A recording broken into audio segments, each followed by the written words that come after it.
कितना पारा पढ़ लिया? हमने 10 पारा पढ़ लिया, तुमने कितना पढ़ा है? आपका साथी बताएगा कि हमने 15 पारा पढ़ा है, तो आप कहेंगे कि हमने 10 ही पढ़ा है, अभी हमें और ज्यादा पढ़ना है। आप किसी को देख कर कुरान पढ़ रहे हैं। और इस चीज को सबसे ज्यादा हमारी माएँ और बहनें करती हैं। हमारी माएँ और बहनें उन पर अजमत किनका अंदाजा लगाइए कि वो घर का काम भी करेंगे और इबादतों को भी अंजाम देंगे, हमसे बेहतर वो अंजाम देंगी।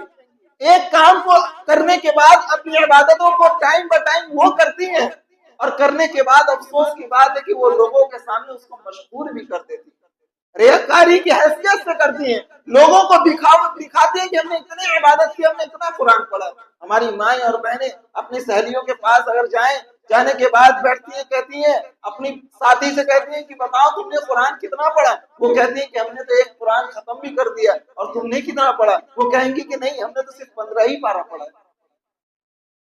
हमारी माएँ और बहनें, इतनी इबादत करने का अंजाम क्या होगा जब हमारी तमाम इबादतें हमारे मुंह पर फेंक दी जाएंगी, हमारी तमाम इबादतें बर्बाद कर दी जाएंगी? क्या फायदा होगा ऐसी इबादतों का? आप उस वाक्य को याद कीजिए कि अल्लाह के प्यारे नबी सल्लल्लाहु अलैहि वसल्लम ने कहा कि 3 लोगों से सवाल किया जाएगा। एक शख्स आएगा, अल्लाह तबारक व तआला उससे पूछेगा, बताओ मैंने तुम्हें मालो दौलत दिया था, तुम्हें अल्लाह तबारक व तआला ने रिज़्क़ दिया था, बताओ तुमने उसका क्या किया?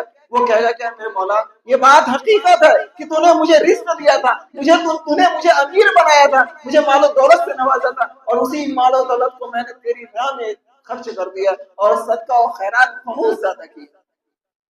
अल्लाह तबारक व तआला कहेगा कसम, तू झूठा है।